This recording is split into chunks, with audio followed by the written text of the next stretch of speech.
வணக்கம். இன்றைய முக்கிய செய்திகள்.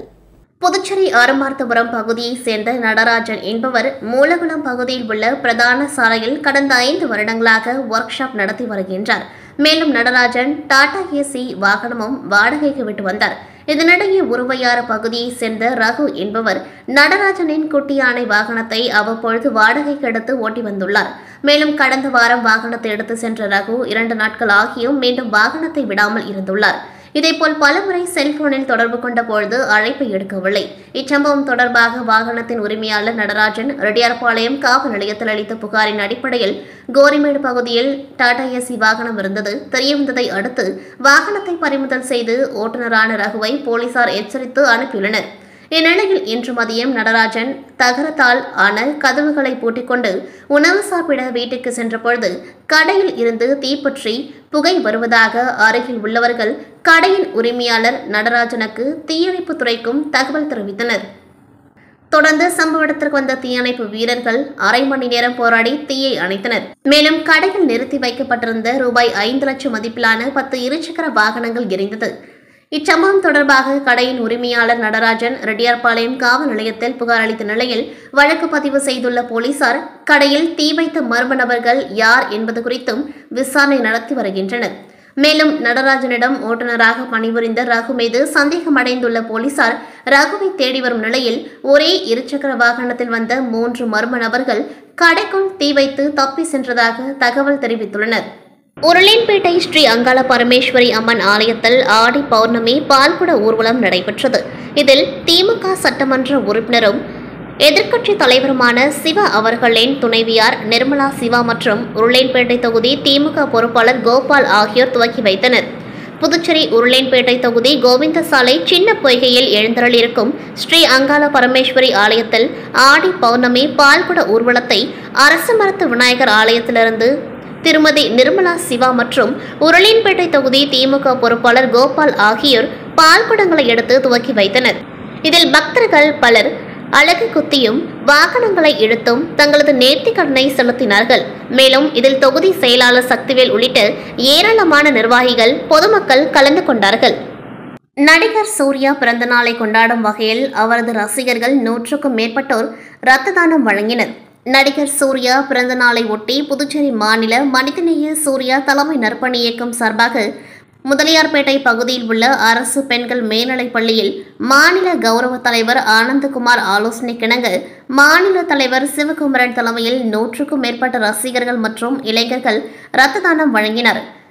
இதில் மாநில செயலாளர் தட்சிணாமூர்த்தி மற்றும் நிர்வாகிகள் சுப்பிரமணியன், ராஜேஷ், பார்த்தா, ஹரி, கோடீஸ்வரன், சுந்தர், பேட்டரி பீட்டர், எழிலரசன், தமிழரசன், சதீஷ், முத்துவேல் உட்பட பலர் கலந்து கொண்டார்கள். தென்னிந்திய திரைப்பட நடிகர் சங்க பொதுச் செயலாளரும் தமிழ் திரையுலகின் முன்னணி நடிகருமான நடிகர் விஷால் கடலூரில் ரசிகர் மன்ற தலைவரின் சுப நிகழ்ச்சியில் கலந்து கொள்ள சென்னையிலிருந்து கடலூருக்கு சென்றார். அப்பொழுது புதுச்சேரி மாநில விஷால் நற்பணி இயக்க தலைவர் மணிவண்ணன் வேண்டுகோளுக்கிணங்க ரோடியார்பேட்டை பகுதியில் அமைந்துள்ள ஸ்ரீ பொன்னியம்மன் ஆலயத்தில் சுவாமி தரிசனம் செய்ய வருகை தந்தார். முன்னதாக புதுச்சேரி மாநில விஷால் நற்பணி இயக்கம் சார்பில் வரவேற்பு அளிக்கப்பட்டது. அதனைத் தொடர்ந்து பொன்னியம்மன் ஆலயத்தில் சுவாமி தரிசனம் செய்த நடிகர் விஷால் கண்ணீர் விட்டு அழுது சுவாமி தரிசனம் செய்தார். இதனை கண்ட ரசிகர்கள் அதிர்ச்சி அடைந்தனர். மேலும் அவருக்கு ஆலய நிர்வாகம் சார்பில் மரியாதை செலுத்தப்பட்டது. தொடர்ந்து ரசிகர்கள் ஆளுயர மாலை மற்றும் சால்வை அணிவித்தனர். மேலும் பொதுமக்களுக்கு புடவை, அரிசி உட்பட பல்வேறு நலத்திட்ட உதவிகளை வழங்கினார். இதில் திரளான விஷால் மக்கள் நற்பணி இயக்க நிர்வாகிகள், ரசிகர்கள், பொதுமக்கள் என பலர் கலந்து கொண்டார்கள்.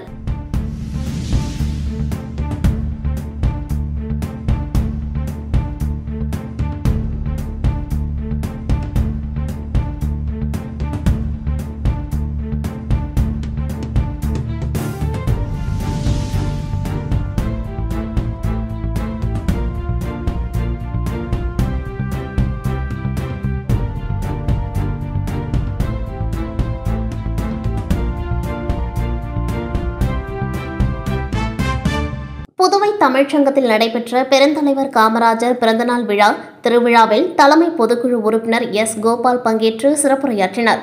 இந்த நிகழ்ச்சியில் சிறப்பு விருந்தினராக கலந்து கொண்ட உருளையன்பேட்டை தொகுதி பொறுப்பாளரும் திமுக தலைமை பொதுக்குழு உறுப்பினருமான எஸ். கோபால் அவர்கள் பெருந்தலைவர் காமராஜரையும் அவர் மாணவ மாணவியர்களின் கல்வி மேம்பாட்டுக்கு செய்த திட்டங்கள் பற்றி கூட்டத்தில் பேசினார். மேலும் பேசுகையில், தன்னுடைய உருளையன்பேட்டை தொகுதியில் மாணவர்களின் நலனுக்காக தான் செய்கின்ற கல்வி சம்பந்தப்பட்ட உதவிகள் மற்றும் உருளையன்பேட்டை தொகுதியை சார்ந்த 10 மற்றும் 12ஆம் வகுப்பு பொதுத் தேர்வில் தேர்ச்சி அடைந்தவர்களுக்கு பரிசுகள் மற்றும் சிறப்பு பரிசுகள் வழங்கப்படுவதை பற்றியும் கூட்டத்தில் தெரிவித்தார். மற்றும் விருது பெறும் விருதாளர்களுக்கும் பொதுத் தேர்வில் சாதனை படைத்த மாணவ மாணவியர்களுக்கும் சால்வை அணிவித்து கேடயம் வழங்கி சிறப்பித்தார். இந்த நிகழ்ச்சியில் தமிழ்ச்சங்க தலைவர் முனைவர் முத்து மற்றும் செயலாளர் சீன மோகன்தாஸ் உள்ளிட்ட நிர்வாகிகளும் பொதுமக்களும் கலந்து கொண்டார்கள். ஈரோட்டில் இந்து முன்னணி சார்பில் கோவில்களை மட்டும் சீரழிக்கும் அரசே கோவிலை விட்டு வெளியேறு என்ற கோரிக்கையை வலியுறுத்தி தமிழ்நாடு முழுவதும் ஆர்ப்பாட்டம் நடைபெற்றது. இதேபோல ஈரோடு மாநகர மாவட்ட இந்து முன்னணி சார்பில் ஈரோடு மூலப்பாளையத்தில் இந்த ஆர்ப்பாட்டம் நடைபெற்றது. இதில் 40 பெண்கள் உட்பட 250க்கும் மேற்பட்டோர் கலந்து கொண்டார்கள். இந்த ஆர்ப்பாட்டத்துக்கு போலீசார் அனுமதி மறுத்தனர். இதனால் தடையை மீறி இந்து முன்னணியினர் ஆர்ப்பாட்டத்தில் ஈடுபட்டனர். இதனால் போலீசார் அவர்களை தடுத்து நிறுத்தி கைது செய்து போலீஸ் வேனில் ஏற்றினர். இந்த ஆர்ப்பாட்டத்திற்கு ஈரோடு மாநகர மாவட்ட பொதுச் செயலாளர் கார்த்தி தலைமை தாங்கினர். கோவை கோட்ட செயலாளர் பாபா கிருஷ்ணன் ஆர்ப்பாட்டத்தை துவக்கி வைத்து பேசினர். இதில் மாவட்ட, நகர, ஒன்றிய பொறுப்பாளர்கள், பொதுமக்கள் திரளாக கலந்து கொண்டார்கள். தமிழகம் மற்றும் புதுச்சேரியில் உயர்த்தப்பட்ட மின் கட்டணத்தை திரும்பப் பெற வேண்டும், ஆம்ஸ்ட்ராங் படுகொலைக்கு நீதி கிடைக்க வேண்டும் என்பன போன்ற கோரிக்கைகளை வலியுறுத்தி நாம் தமிழர் கட்சியினர் கண்டன ஆர்ப்பாட்டத்தில் ஈடுபட்டனர். நாம் தமிழர் கட்சியின் புதுச்சேரி மாநில செயலாளர் சிவக்குமார் தலைமையில் மரப்பாலம் சந்திப்பில் நடைபெற்ற கண்டன ஆர்ப்பாட்டத்தில் நாம் தமிழர் கட்சியைச் சேர்ந்த சுமார் 50க்கும் மேற்பட்டோர் கலந்து கொண்டு கோரிக்கைகளை வலியுறுத்தி கண்டன கோஷங்களை எழுப்பினார்கள். புதுச்சேரி அரசு உள்ளாட்சித்துறை மற்றும் நகராட்சிகள் மூலம் தூய்மையான புதுச்சேரி, பசுமையான புதுச்சேரி என்ற கருத்தை மையமாக வைத்து புதுச்சேரியை குப்பைகளற்ற நகரமாக மேம்படுத்த வேண்டும் என்று பல்வேறு விழிப்புணர்வுகளை பொதுமக்களுக்கு ஏற்படுத்தி வருகின்றது. இதன் ஒரு பகுதியாக புதுச்சேரி மற்றும் உழவர்கரை நகராட்சி சார்பில் வீடுகளில் சேரும் குப்பைகளை மக்கும் குப்பை மற்றும் மக்காத குப்பைகள் என எவ்வாறு தரம் பிரித்து தூய்மை பணியாளரிடம் வழங்க வேண்டும் என்பது குறித்து கலைக்குழுக்களின் பாடல் மூலம் விழிப்புணர்வு ஏற்படுத்தும் நிகழ்வு நடைபெற்றது. புதுச்சேரி வெங்கடா நகர் பூங்கா அருகே நடைபெற்ற நிகழ்வில் நாட்டுப்புற கலைஞர்கள் தப்பாட்டம் மற்றும் விழிப்புணர்வு பாடல்கள் மூலம் குப்பைகளை தரம் பிரிப்பது குறித்து விழிப்புணர்வை ஏற்படுத்தினார்கள். மேலும் இதில் கலந்து கொண்ட பணியாளர்கள் குப்பைகள் தரம் பிரிப்பது குறித்து விழிப்புணர்வு பதாகைகளையும் கையில் ஏந்தியபடி துண்டு பிரச்சுரங்களை விநியோகம் செய்து விழிப்புணர்வை ஏற்படுத்தினார்கள்.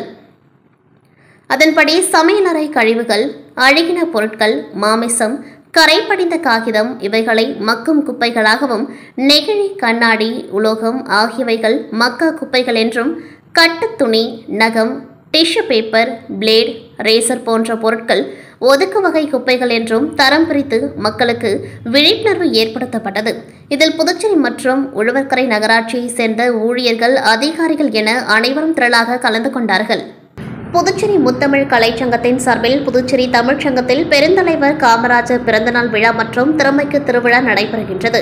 இதில் முத்தமிழ் கலைச்சங்கத்தின் நிறுவனர் ஆரா அறிமுக உரை வாசிக்க சிறப்பு விருந்தினராக புதுவை மாநிலம் மக்களவை உறுப்பினர் வைத்திலிங்கம், பெருந்தலைவர் காமராஜர் அவர்களின் பேத்தி கமலிகா காமராஜர், உருளையன்பேட்டை தொழிலதிபர் கோபால் அவர்களும், புதுச்சேரி இளைஞர் காங்கிரஸ் தலைவர் ஆனந்தபாபு நடராஜன் அவர்களும், புதுச்சேரி தமிழ்ச்சங்கத்தின் தலைவர் முத்து, பொதுச் செயலாளர் சீனு மோகன்தாஸ் அவர்களும் பங்கேற்றனர். விருதாளர்களாக தஞ்சாவூர் மாவட்டம் பேராவூரணி நாடியம் சேர்ந்த Nimal Raghavan, water warrior of India, மதுரையில் அரசு பள்ளிக்கு 7.5 கோடி ரூபாய் மதிப்புள்ள நிலத்தை இலவசமாக வழங்கிய அம்மையார் ஆயி பூரணம் அம்மாள், மாணவர்கள் எதிர்கால வளர்ச்சிக்கு நெட்டப்பாக்கம் கம்மன் அரசு மேல்நிலைப்பள்ளி முன்னாள் மாணவர்கள் சங்கத்தின் மூலம் அரசு பள்ளி மாணவர்களுக்கு சிறந்த வழிகாட்டியாக இருக்கும் அதன் தலைவரும், கல்மண்டபம் அரசு பள்ளி மாணவர்கள் தமிழில் 100% தேர்ச்சிக்கும், அரசு பள்ளியில் புதுச்சேரி மாநிலத்தில் தமிழில் முதலிடம் பெற காரணமாக இருந்த தமிழ் ஆசிரியர் கிருஷ்ணசாமி அவர்களுக்கும், 10ஆம் வகுப்பு பொதுத் தேர்வில் சாதனை புரிந்த அரசு சிறப்பு பள்ளி மாணவி சண்முகப்பிரியா அவர்களுக்கும், சண்முக சாதனையாளர் சுரேஷ் பாபு, திரைக்கலை சாதனையாளர் கலையரசன், நாட்டுப்புற இசை பாடகர் சித்தன் குணாளன், நடன கலைஞர் வேணுகோபால் மற்றும் அரசு பள்ளிகளில் முதல் 3 இடங்கள் பெற்ற மாணவர்களுக்கும் பரிசுகள் வழங்கி கௌரவிக்கப்பட்டனர். இவ்விழாவினை புதுச்சேரி முத்தமிழ் கலைச்சங்கத்தின் உறுப்பினர்களும் பொறுப்பாளர்களும் சிறப்பாக ஏற்பாடு செய்திருந்தனர். இந்நிகழ்ச்சியை பிரீத்தி விஜயகுமார் நன்றியுரை வழங்கினார். காங்கிரஸ் கட்சியின் அகில இந்திய தலைவர் மல்லிகார்ஜுன கார்கே பிறந்தநாளை ஒட்டி புதுவை மாநிலம் காங்கிரஸ் கட்சி தலைவர் வைத்திலிங்கம் தலைமையில் மணக்குள விநாயகர் ஆலயத்தில் சிறப்பு பூஜைகள் நடைபெற்றது. இதில் முன்னாள் முதலமைச்சர் நாராயணசாமி, காங்கிரஸ் சட்டமன்ற கட்சி தலைவர் வைத்தியநாதன், முன்னாள் அமைச்சர் கந்தசாமி, முன்னாள் சட்டமன்ற உறுப்பினர்கள் கார்த்திகேயன், விஜயவேணி மற்றும் மாநில நிர்வாகிகள், மகிழா காங்கிரஸ் நிர்வாகிகள், இளைஞரணி நிர்வாகிகள் உட்பட ஏராளமானோர் கலந்து கொண்டார்கள். அதனைத் தொடர்ந்து முல்லா வீதியில் உள்ள தர்காவில் சிறப்பு நடைபெற்றது. இதில் முன்னாள் முதலமைச்சர் நாராயணசாமி, பாராளுமன்ற உறுப்பினர் வைத்திலிங்கம், காங்கிரஸ் சட்டமன்ற கட்சி தலைவர் வைத்தியநாதன் மற்றும் முன்னாள் அமைச்சர் கந்தசாமி, முன்னாள் சட்டமன்ற உறுப்பினர் கார்த்திகேயன் மற்றும் மாநில நிர்வாகிகள் கலந்து கொண்டார்கள். அதனையடுத்து இருதய ஆண்டவர் ஆலயத்தில் சிறப்பு பிரார்த்தனையும் நடைபெற்றது. இதில் காங்கிரஸ் கட்சி மாநில நிர்வாகிகள் கலந்து கொண்டார்கள். புதுச்சேரி கோவிந்த சாலை பகுதி கல்வி பங்களாவில் அரச மரத்தடி விநாயகர் ஆலயம் உள்ள ஆலயத்தின் உட்பிரகாரத்தில் அம்மன் ஆலயம் உள்ளது. ஆடி மாத திருவிழாவை ஒட்டி சடல் உற்சவ விழா மற்றும் பால்குட ஊர்வலம் நடைபெற்றது. இதில் உருளையன்பேட்டை தொகுதி திமுக பொறுப்பாளர் கோபால் கலந்து கொண்டு பால்குட ஊர்வலத்தை துவக்கி வைத்தார். மேலும் ஊர்வலத்தில் 100க்கும் மேற்பட்ட பெண்கள் கலந்து கொண்டு முக்கிய வீதிகள் வழியாக சென்று சுவாமிக்கு அபிஷேகம் செய்தனர். இதில் திரளான பக்தர்கள் கலந்து கொண்டு வழிபட்டு சென்றனர். நிகழ்ச்சிக்கான ஏற்பாடுகளை ஆலயத்தின் நிர்வாகிகள் செய்திருந்தனர்.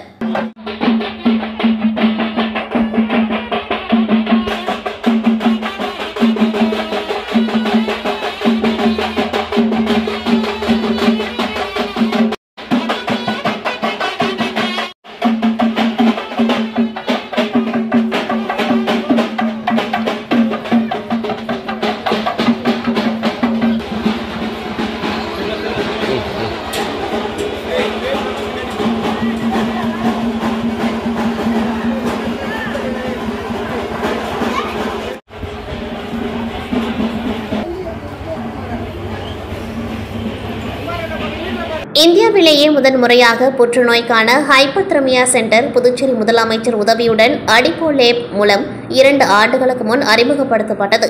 இதன் மூலம் பலருக்கு உடல்நிலையில் நல்ல முன்னேற்றம் அடைந்தனர்.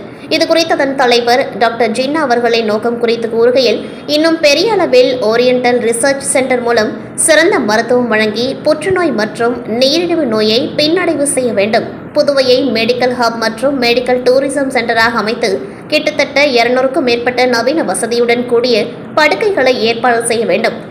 இதன் வளர்ச்சிக்கு உறுதுணையாக இருந்த முதலமைச்சருக்கு பாராட்டுகளையும் நன்றியையும் தெரிவிப்பதாகவும், மேலும் ஒருங்கிணைக்கப்பட்ட மாற்று சிகிச்சை முறையை ஓரியண்டல் ஹெல்த் ரிசர்ச் சென்டர் மூலம் புற்றுநோய் மற்றும் நீரிழிவு நோய்க்கு உலகத்தரம் வாய்ந்த சிறப்பான சிகிச்சை குறைந்த கட்டணத்தின் மூலம் மக்கள் அனைவரும் பயன்பெறும் வகையில் அளித்து வருவது மகிழ்ச்சி அளிப்பதாகவும் அவர் தெரிவித்தார். இந்நிகழ்ச்சியில் சிறப்பு விருந்தினராக எதிர்க்கட்சித் தலைவர் சிவா எம்எல்ஏ, முதல்வரின் பாராளுமன்ற செயலர், சட்டமன்ற உறுப்பினர் ஜான்குமார், அரசு கொறடா ஏகேடி ஆறுமுகம் ஆகியோர் கலந்து கொண்டு விழாவினை துவக்கி வைத்து சிறப்புரை ஆற்றினார்கள். புதுச்சேரி காங்கிரஸ் கட்சி மாநில செயலாளர் செல்வம் என்கின்ற செல்வராஜ் அவர்களின் 1ஆம் ஆண்டு நினைவு தினத்தை முன்னிட்டு கம்பன் நகர் பகுதியில் சமூக சேவகர் வழக்கறிஞர் சசி பாலன் தலைமையில் நினைவேந்தல் நிகழ்ச்சி நடைபெற்றது. இதில் அலங்கரித்து வைக்கப்பட்டிருந்த புதுச்சேரி காங்கிரஸ் கட்சி மாநில செயலாளர் மறைந்த செல்வம் என்கின்ற செல்வராஜ் அவர்களின் திருவுருவப்படத்திற்கு வழக்கறிஞர் சமூக சேவகர் சசிபாலன் தலைமையில் ஏராளமான பொதுமக்கள் மற்றும் உழவர்கரை தொகுதியை சார்ந்த இளைஞர்கள், சமூக அமைப்பை சார்ந்த நிர்வாகிகள் மற்றும் அவருடைய மகன் விஜயகுமார் உள்ளிட்டோர் மலர்தூவி மரியாதை செலுத்தினார்கள். அதனைத் தொடர்ந்து பொதுமக்கள் சுமார் 500க்கும் மேற்பட்டோருக்கு அன்னதானம் உட்பட பல்வேறு நலத்திட்ட உதவிகள் வழங்கப்பட்டது.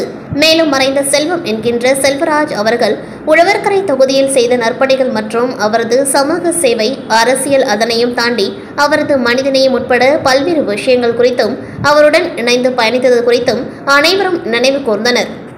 புனித பேட்ரிக் முதுநிலைப் பள்ளியில் பெருந்தலைவர் காமராஜரின் 122வது பிறந்தநாள் விழா தொடக்கப்பள்ளி வளாகத்தில் நடைபெற்றது. இந்நிகழ்ச்சியில் பள்ளியின் முன்னாள் மாணவியும் புதுவை கூட்டுறவுத்துறை உதவியாளருமான புனிதா கலந்து கொண்டு பெருந்தலைவர் காமராஜர் குறித்த பேச்சுப் போட்டிக்கு நடுவராக தலைமை தாங்கி சிறப்புரையாற்றி சிறப்பித்தார்கள். முதுநிலை பள்ளியில் வெள்ளி விழா கட்டட வளாகத்தில் நடைபெற்ற விழாவில் பள்ளியின் முன்னாள் மாணவரும் இளைஞர் கலைத்திலக விருதாளரும் இந்திய தபால் துறை உதவியாளருமான வசந்தகுமார் கலந்து கொண்டு காமராஜர் குறித்த கவியரங்கத்திற்கு நடுவராக தலைமை தாங்கி கவியரங்கத்தில் பங்கு பெற்ற மாணவ மாணவிகளுக்கும் 2024 கல்வியாண்டுகளில் 10 மற்றும் 12ஆம் வகுப்பு பொதுத் தேர்வுகளில் பள்ளி அளவில் முதல் 3 இடங்களை பிடித்த 19 மாணவ மாணவிகளுக்கும் மேலும் மாணவர்கள் தினத்தை முன்னிட்டு பள்ளியில் நடைபெற்ற பல்வேறு போட்டிகளில் கலந்து கொண்டு வெற்றி பெற்ற 50க்கும் மேற்பட்ட மாணவர்களுக்கு பரிசுகள் வழங்கி மாணவர் தினம் குறித்து சிறப்புரையாற்றி சிறப்பித்தார்கள். முன்னதாக இவ்விழாவிற்கு வருகை தந்த சிறப்பு விருந்தினர்களை பள்ளி தாளாளர் ஃபெட்ரிக் அவர்கள் அறிமுகப்படுத்தி நினைவு பரிசுகள் வழங்கி கௌரவித்தார். இவ்விழாவில் பள்ளியின் மருத்துவ இயக்குனர் ஜீட்டா ஃபெட்ரிக், பள்ளியின் முதல்வர் அல்போன்ஸ் ஹெல்டா, பள்ளியில் புதிதாக பொறுப்பேற்க உள்ள முதல்வர் ஸ்டெல்லா அவர்களும், பள்ளியின் ஆலோசனை குழு உறுப்பினர் பேராசிரியர் சீதாராமன் அவர்களும் மற்றும் இருபால் ஆசிரியர் பெருமக்களும் கலந்து கொண்டு சிறப்பித்தனர். மாணவி நிவேதிதா நிகழ்ச்சியை தொகுத்து வழங்க, மாணவி குருப்பிரியா மாணவர் தின உறுதிமொழி ஏற்க, மாணவி அபிநயஸ்ரீ வரவேற்புரை வழங்க, மாணவர் அரவிந்தன் நன்றி நவின்றார். இவ்விழாவிற்கான ஏற்பாடுகளை தமிழ்துறை ஆசிரியர்கள் இளவழகன், மீனாட்சி, கவிதா, ரஜினா, கார்மல், வள்ளி, ஜானகி, ராஜலட்சுமி ஆகியோர் சிறப்பாக செய்திருந்தனர்.